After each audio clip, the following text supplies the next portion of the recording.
Rod Dreher, senior editor with the American Conservative. Welcome to the gathering. It's great to be here. Your talk about this thing called the Benedict Option is beginning to reverberate throughout the hallways of the gathering, and people are picking up your book. They're already diving into it. But before I go there, I'd love to go a little bit further back and just try and understand where you're from. Now, I looked and I saw this St. Francisville in Louisiana. Population 1,712. Salute. Wow. Yep. Is that where you're from? That's where I'm from. How did living in a town of that size, growing up in that, shape you? Well, it made me feel like an outsider, to be honest. I had a really happy family life, but my dad was just a typical Southern patriarch. He was omnicompetent.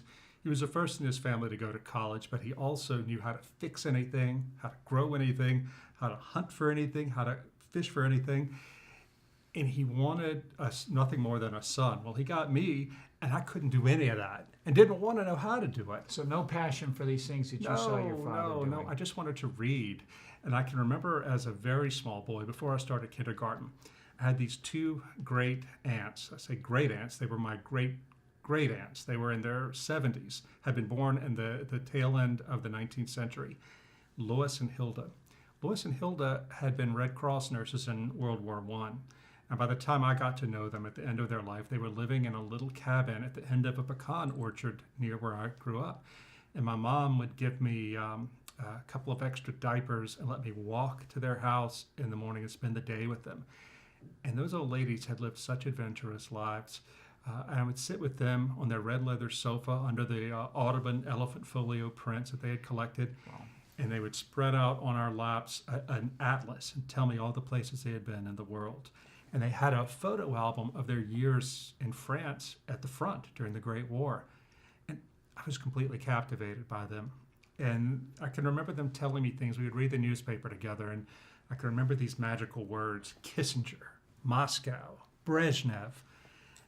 And I would leave their little house, little cabin at the end of the day, walk home with all this in my head. Your world had been absolutely exploded. Yeah, and my dad didn't have any interest in any of that.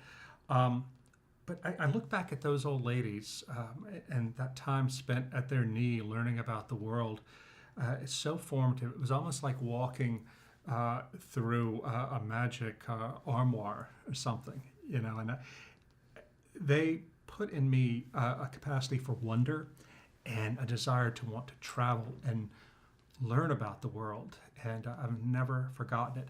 Unfortunately, as I grew older, it put me at odds with my dad and with our community, which is a very traditional community. What would they have said about you back then? What would your community have said about little Rod Dreher? I mean, poor little weirdo. He's smart. He's going to go places, but what an odd bird. Just not here. Yeah, just not here. And the thing is, it's not a conventionally bad childhood. It was a very good childhood. It was a loving family, but I just knew I didn't fit in. And when I got to into high school, early high school, I was bullied, like other kids were too. But that made me completely convinced I had to get out of here. My place was not here. And I did. I went to a boarding school my last 2 years of high school, then went to college in Louisiana at LSU. Then after that, I moved on to Washington, D.C. to start a journalism career. And now, when you moved out of Louisiana, I guess it's one thing to move out of your community, but you're going to a university that's still within the state. Right. Was it the fact that as you moved further and further away, there was this, did the alienation increase, or did you see it modify a bit? Well, it became more manageable in a way. I would see my parents 2 or 3 times a year. Now, I'd call them every couple of days. Like I said, we were a close family, but suddenly I felt that when I was living in Washington and then in New York, wherever I lived for a journalism career, I felt like I'd found my tribe. Where you weren't considered odd to love books and ideas and travel. And things seemed to be fine with my family. Years go by, and I'd had this really nice journalism career. I was living in Philadelphia in the beginning of 2010 when we got the terrible news that my younger sister, Ruthie, was diagnosed with terminal lung cancer. Now, Ruthie had been the son my dad always wanted. I mean, she was a girl, but she was a real tomboy, and she loved to hunt, she loved to fish, she loved being outside, she was athletic, and she was a golden girl. Married her high school sweetheart, came back from college with her degree and taught in the local school, built a house right across the street from my mom and dad, and raised her kids. And yet here she was, having done everything right according to the code of our culture, and she was struck out of the blue with stage 4 lung cancer. Never smoked, nothing. And watching her from Philadelphia struggle with this for 19 months before she died really changed me. And I would call my parents, call Ruthie, stayed in close touch. I'd fly down whenever I could. But watching the courage with which she struggled with her fate and with which this community came together to help her and to love her and her husband and kids and my mom and dad, it really struck me as something beautiful and life-changing. But this had not been the experience you had had. No. The community had not surrounded you, but it had surrounded her. Yeah, but here's the thing that struck me at her wake back in St. Francisville, that the same forces that when I was 16, I felt like were holding me down and holding me back. These were the same forces that was holding her family together, my family together. And the world looks different when you're 45, 46 than when you're 16. And my wife Julie and I realized, we had 3 kids by then, we're living in Philly, that if one of us out of the blue started coughing one day and got a diagnosis of terminal cancer, we wouldn't have nearly the roots, the social support that Ruthie had, simply because she had lived in one place for so long. Right. And we felt the calling to move back to St. Francisville to help my mom and dad, because it was just me and Ruthie, and I was the only child left, to help my parents and to help Ruthie's kids deal with the aftermath. And obviously, what was that like? I mean, you've left someplace and pretty much with your direction more for the big city. Sure. And you found your tribe, or what certainly feels like your tribe, an Sure. environment that is certainly your tribe. And now you're going back with wife and kids into this place that up to this point has been somewhat toxic for you. But you've also seen there was something going on with Ruthie. Sure. What was that like as you moved back? Well, I moved back with a sense of almost the prodigal son going home. I wasn't a prodigal, strictly speaking. In fact, I had left and really made a success of myself. But I felt like I was able to come home. The loss of my sister was so traumatic for my family, my mom and dad, and that I thought maybe all bygones would be bygone. And it was fine for me, because by that point in my life, I wanted stability. And all my life, all my professional career, for most of my professional career anyway, I had written about the loss of roots in American life, and about the need for rootedness and the need for continuity and stability. And I finally felt that I was mature enough at this point in my life, and I had the ability professionally as a writer to embrace what had been there for me all along. So I moved back with with an open heart and with a lot of hope. And it wasn't until I'd settled back there that I realized that, tragically, it just wasn't to be. So this wasn't necessarily reciprocated in terms of. No. Okay. No, it wasn't. And this was a hard lesson for me to learn. As it turned out, and I've written about this in my books, specifically in a book called How Dante Can Save Your Life, and one about my sister called The Little Way of Ruthie Lemming. I found out after we were back there, my sister's oldest child, she was 19 at the time, she told me, "Uncle Rod, I feel like I have to tell you something. You and Aunt Julie are not going to succeed here. My sisters, her younger sisters, won't accept you, because we were raised by our mother and Pawpaw, which is to say my father, to believe that you are bad because you left, because you're a city person. And Aunt Julie's a city person." And I used to think that too, until I got to be about 15 or 16 and started coming to Dallas and then to Philly to visit. But my sisters don't know how wrong Mom and Pawpaw were, and they're never going to accept you. When you heard that, was this a revelation that was shocking to you, or was this actually an affirmation that I've been feeling these things, and now someone's basically saying, yeah, I don't have a problem? Well, we'd been home in Louisiana. I'd been home about 3 or 4 months, and I couldn't figure out why the younger girls in that family were so standoffish to us. And it finally made sense. But I wanted the earth to open up and swallow me because it seemed so unjust. That I had brought my family back. Yeah. And in search of these roots, and then right there at the doorstep, they were rejecting me. It was as if the prodigal son story were told in such a way that the father had sided with the jealous elder sibling, and it just didn't. Had electrified the fence. Yeah, it didn't make sense to me, and I got physically quite ill, and with an autoimmune disorder that was caused by stress, and the rheumatologist said, "You've got to leave Louisiana or you're never going to get well again." I said, "I can't do that. I can't make my kids move again and my wife move again. Besides, my parents, as difficult as they are, I'm all they have left. I need to stay here." And he said, "Well, you better find inner peace or you're not going to make it."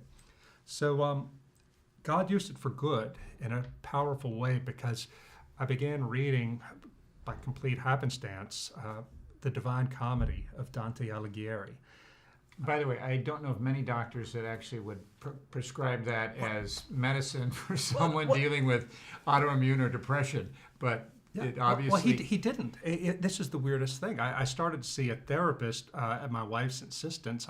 My pride didn't want me to do that, but I had my back against the wall. Of course, I was in intense counseling with my pastor, but I was in a bookstore one day in Baton Rouge, feeling really sick. And I was in the poetry section, which was weird for me because I read constantly, but I don't read fiction, and I certainly don't read poetry. But there I was.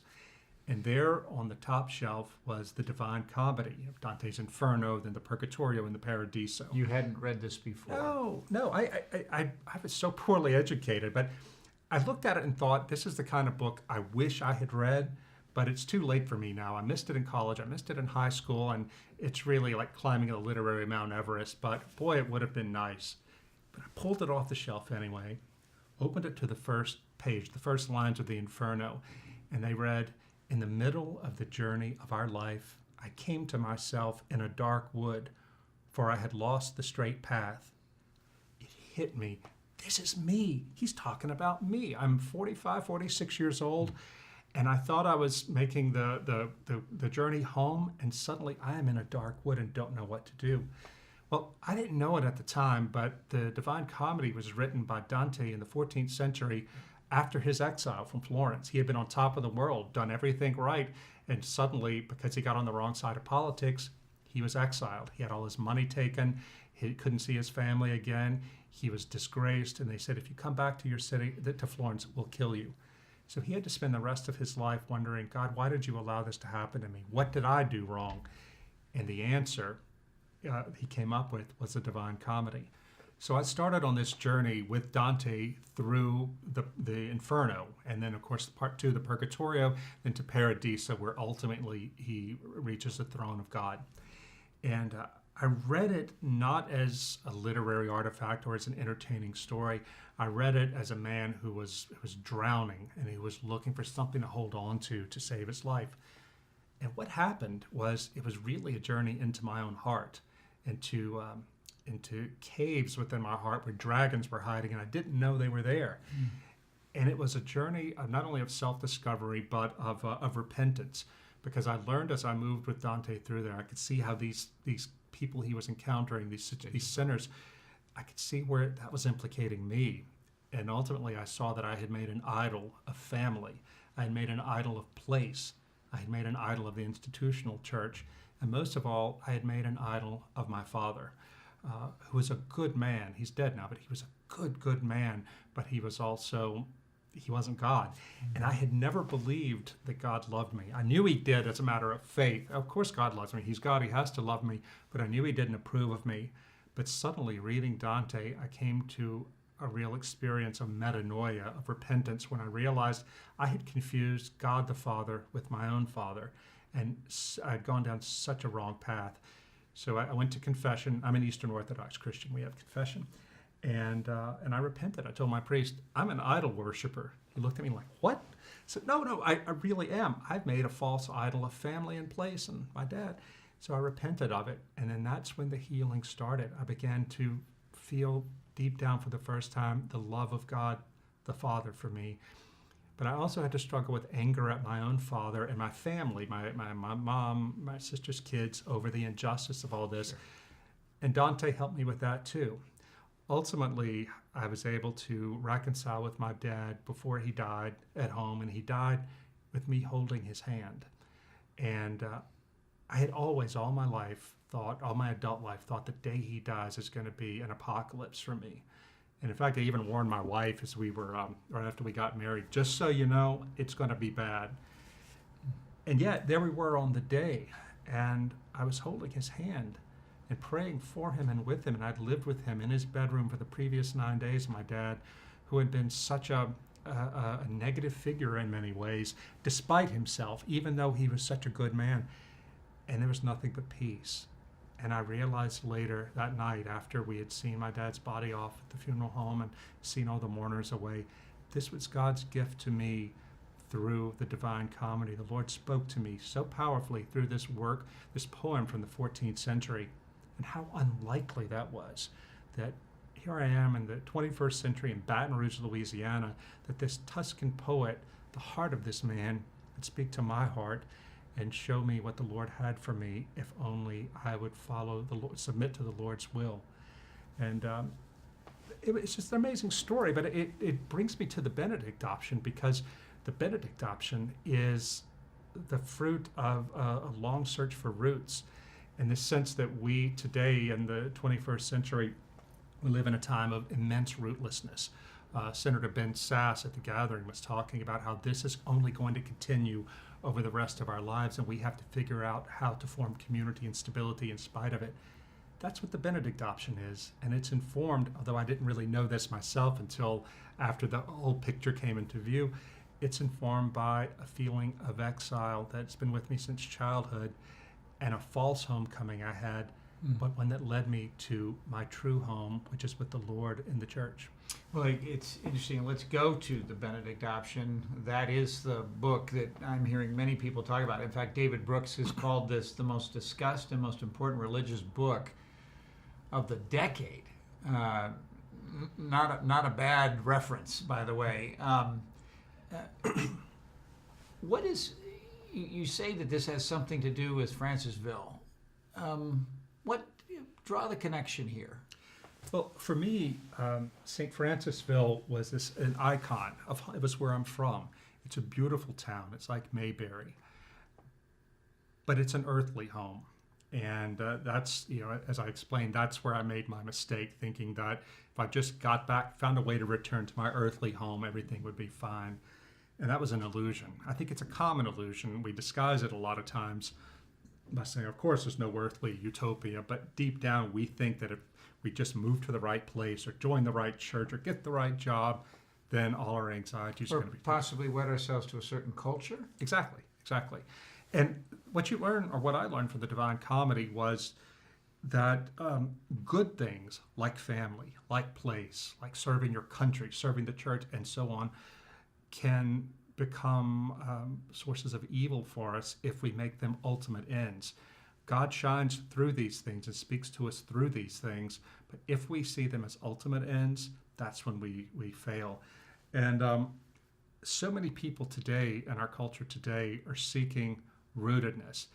They feel quite rightly the anxiety of living in a culture where everything is in flux. I mean, things are changing so fast. Whoever would have thought even 10 years ago that we would be in elementary schools and see the whole question of male and female opened up.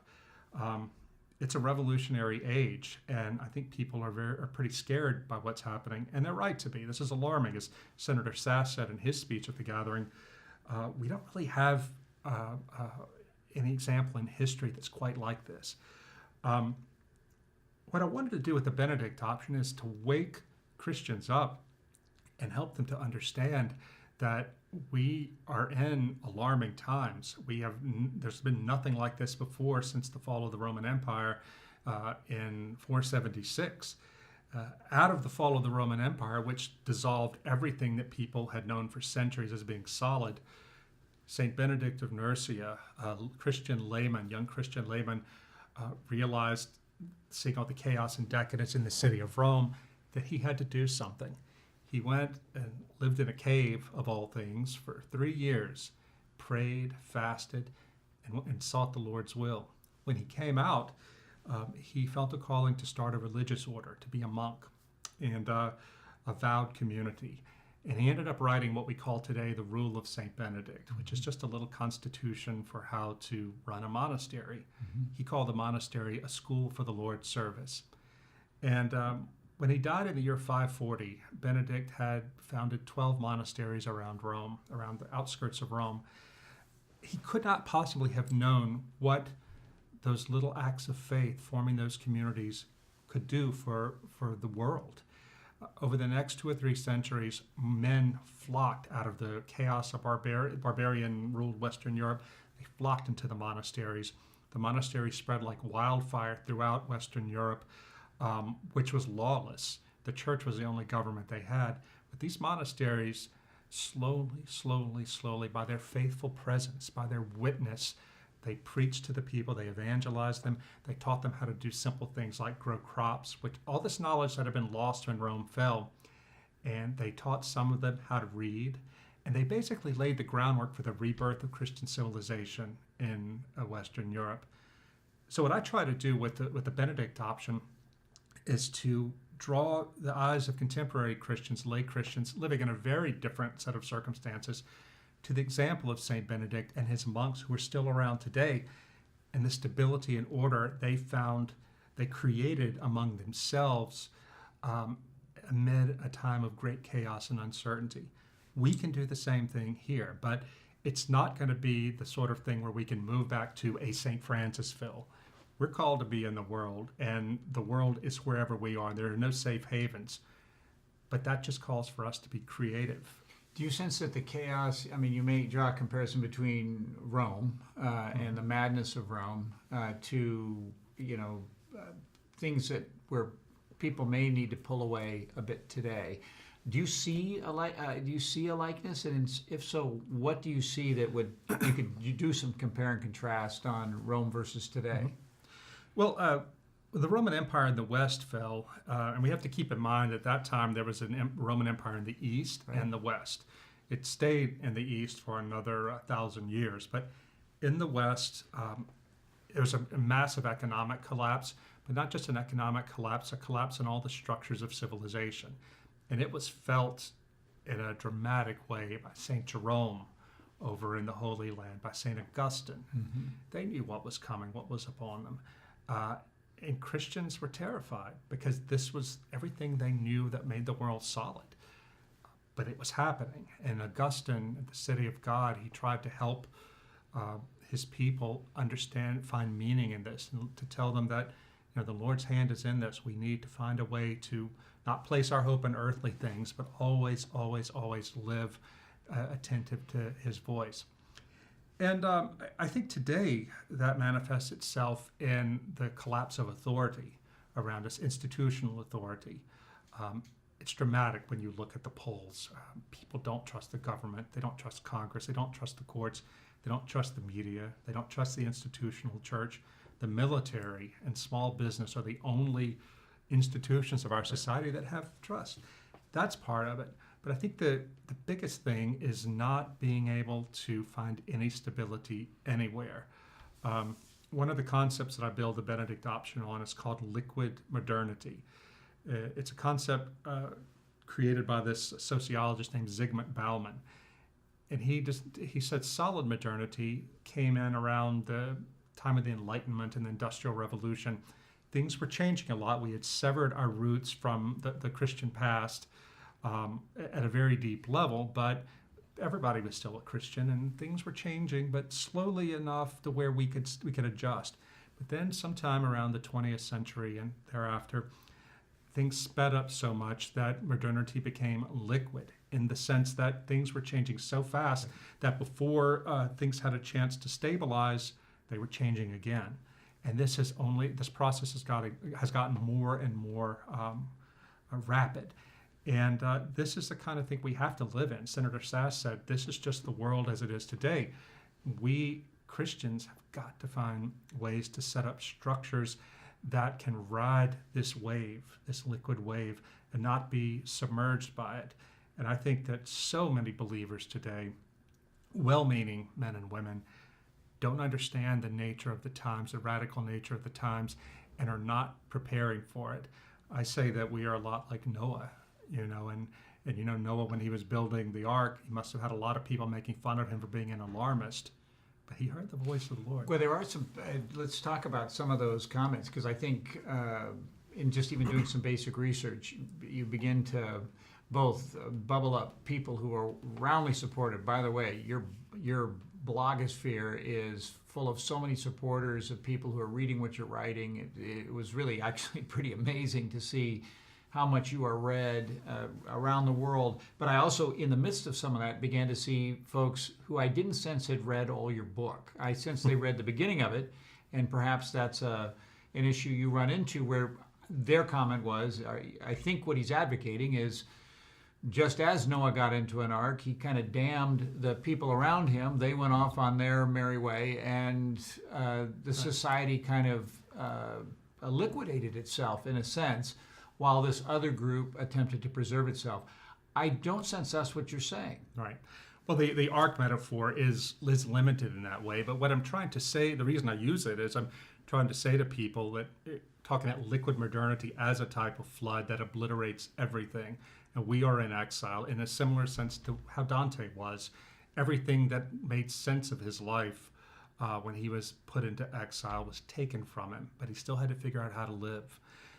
I think we're in very similar conditions today, and we can't, as the church, continue to stay in the world and live as if we were in normal times. Or So you're saying that we cannot say the culture as we see it, reading you, the culture is degrading in a sense. Yeah. We cannot keep that degradation from happening. It's going to continue. Right, because the forces that are driving this cultural degradation and fragmentation, atomization are very, very deep, and they've been building for a long time.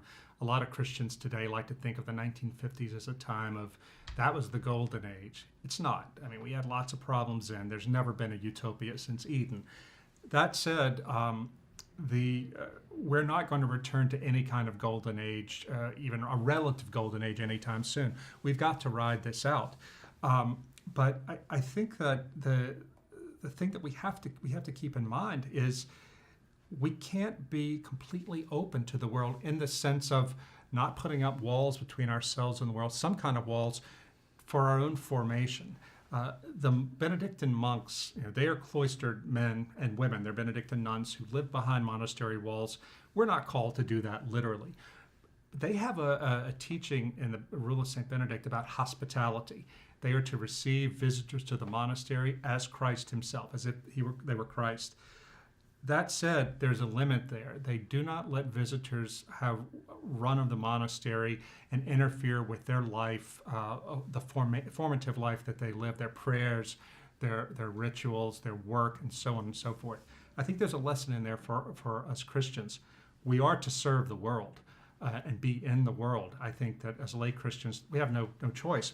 But we cannot be so open to the world that we become assimilated into it, and the world ends up taking us into it, and eventually you can't see any difference between Christians and the world.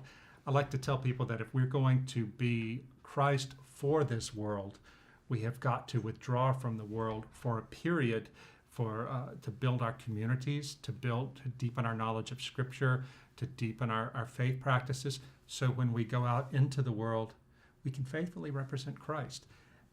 There's another analogy that I've used to try to, when people say, you're just saying head for the hills. I'm like, no. Think of Dunkirk. We all saw the movie in the summer of 2017 about the Great Battle. Well, I think the church today is pinned down like the British Army on the beach at Dunkirk. We have been routed in the culture war. There's just no question about it. We're not going to be able to fight our way off that beach and turn back the enemy army. If we are going to survive to fight another day, to fight this long battle for the soul of people in our civilization, we have got to make a strategic retreat back to the equivalent of England, so we can retrain, We can rearm ourselves. Again, I'm speaking metaphorically. Sure you are. And metaphors are limited. right. And be prepared to continue the battle when to take the fight to the enemy when the time is right. But if we don't get off that beach, we're going to be eliminated. So this strategic retreat to a place where it's like maybe in our condition, maybe into classical Christian schools or stronger involvement in our congregations or parish life, things like that, into our families, that is necessary so we can keep the light burning as those monasteries did, the Benedictine monasteries through the Dark Age. If it hadn't been for those monks living those dedicated lives, who knows if we'd even be Christian today in the West.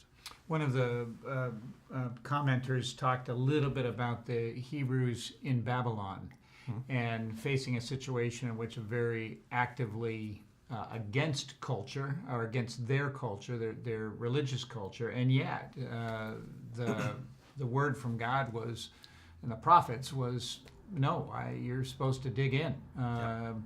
How do you, and that's often used as a teaching to those in the present culture, which seems to confront the Benedict option. What do you say to that?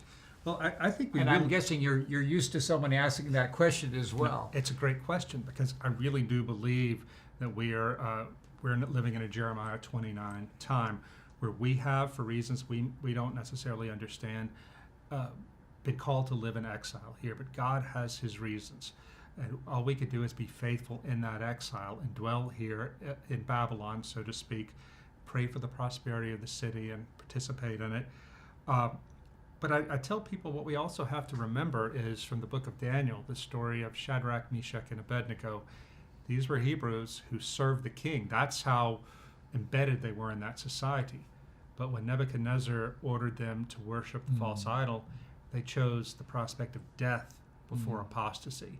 So what I tell readers of the Benedict option, we have to live in Babylon, but we have to live in such a way that if we are put to the test, and we will be put to the test, it may not cost us our life, but it will cost us something, we had better have the inner strength and resilience to make the right choice. And you sense that the culture at some point is going to bottom out, and then there's going to be an openness to this, the teaching, the lifestyle, the grace, the mercy, the love of this community that has been preserving that. Yes, and I think that's why we have to be open to people, to be sort of a haven for them, for victims of the sexual revolution and the brokenness, the hopelessness that's all around us. Now, if we, the church, can't be that haven as the monasteries were in the Dark Ages, then what are we here for? But in order to be that haven, we've got to thicken our practices up and know who we are as followers of Jesus, and not be trying as hard as we can to accommodate the world, but offer an alternative. Pope Benedict XVI did say when he was Pope that the greatest arguments the Church has for itself are the art it produces and the saints it produces. In other words, beauty and goodness. And in today's time, people don't want to listen to reason or to propositional arguments, but they can't deny the power of beauty, which goes below cognition. You're struck by beauty, right. And they can't deny the power of goodness when they see someone do a self-sacrificial act of love for someone. That is what I think we Christians are called to cultivate within ourselves, the ability, the wherewithal, the faith, and the strength, and the focus to create beauty and create goodness to draw people in. And it's an extraordinary challenge, but what else is there to do? Do you see communities like this today? So in other words, someone's asking, can you illustrate? Okay, is this something you're creating right now? Or is there some communities that if we wanted to go and see this actually lived out, they're doing it? And I'm going to remove one from the table, which might be the Amish. Yeah. No. Where could one go to actually see this in practice? Well, what I found in my searching around is that I don't think anybody necessarily has this perfect, but I found, for example, in Eagle River, Alaska, there's an Eastern Orthodox community built around where people wanted to move around their cathedral so they could walk to church and they could have a more be close geographically to the church and to each other, so they could live more as a community of Christ there. In Georgia, Augusta, Georgia, there's a Catholic and Protestant community that's much bigger. It's kind of the same thing, intentional communities. But I see it happening in places like Hyattsville, Maryland, around St. Jerome Catholic Parish. Some faithful Orthodox, small Orthodox, which are conservative Catholics, they wanted to live in community. So a lot of them bought houses in this neighborhood, which was, at the time they bought the houses, it was a little bit down at the heels, and so they could afford them. But they bought these houses and renovated or rejuvenated the closing parish school according to a classical Christian model, and now it's thriving. So it requires creativity. The Benedict option is not going to look the same for everyone. No. It's going to look different for people living in small towns versus the city. It's going to look different for evangelicals and for Catholics. But the idea is to realize that we have no choice. If we are going to ride this wave of liquid modernity out, we're going to have to find ways to form strong communities that are based around worship of God and service to each other. The ideal community I found is actually in Italy, in a little town called San Benedetto del Tronto on the Adriatic. It's a Catholic lay community there that I was introduced to by the Benedictine monks in Norcia, St. Benedict's hometown. I went down there to see this lay community, and those are the most joyful people. They love Jesus, and they love their Catholic faith, and they're not angry about it. They are so welcoming, and you want what they have. They're joyful. And that's got to be the secret. This idea of like bunkering down and being angry at the world and seeing fear and anxiety, that's not going to convert anybody. It won't let us hold on to our kids. We may not be able to hold on to the faith ourselves. But if we can find the joy of Christ and incarnate it in feast and liturgies and things like that, and music and poetry, that is the way to hold on to people. I asked Marco Sermarini, a lawyer who's the leader of this community in Italy. I said, look, you're in a town of 50,000. There's not a lot happening here. How are you going to hold on to your kids? He said, well, we can't force our kids to stay here. That, if the kids want to get ahead in their career, a lot of Italian kids have to go to the big cities of Rome or Milan, etc. He said, all we can do is model life in Christ and community here. We feast together, we do Bible study together, we have sport together, we garden together. We want to show our kids a better way. You're not going to be able to get as rich or as far along in your career as you would if you went to Rome or Milan. But look what you have here. You have family, you have friends, you have a community, you have the Lord. That, I think, is the secret right there for all of us. We Christians in this country can find a way to imitate that in the place God has put us, boy, that's powerful. Have you found that for yourself? Have you begun to build that kind of community yourself and draw in I would guess your book has actually pulled people towards you, seeking that you might be a mentor in this.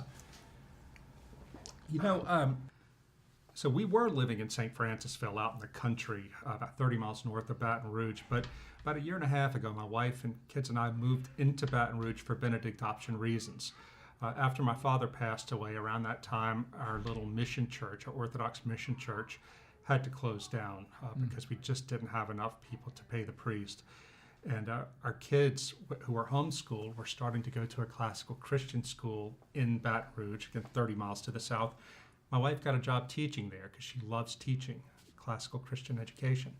So we moved into the city to be closer to the nearest Orthodox church and to be close to the school.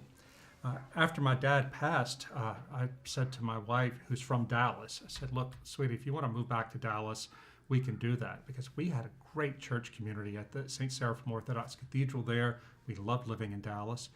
She said, no, let's stay here.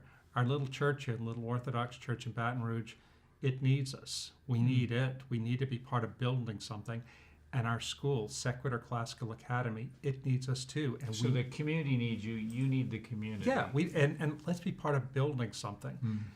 And I really, thank God she had that vision, because she wasn't looking for something easy. She said, we need to stay right here. This is where God has us. It may not be where we thought we were going to end up, but let's build it right here.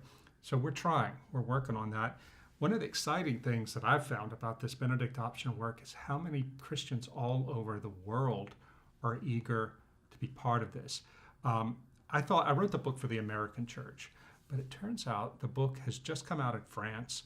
It's going to come out in Germany, in Italy, in Brazil, and Portugal, and the Czech Republic, and Slovakia, of all places, because there's a Christian remnant in each one of these countries that can read the signs of the times and knows the kind of peril that the church is in. In fact, in Europe, they're ahead of us on this game, but so they know, they've lived through what we're just starting to live through, and they want our help. They want to partner with us American Christians as not only in prayer, but in practical ways.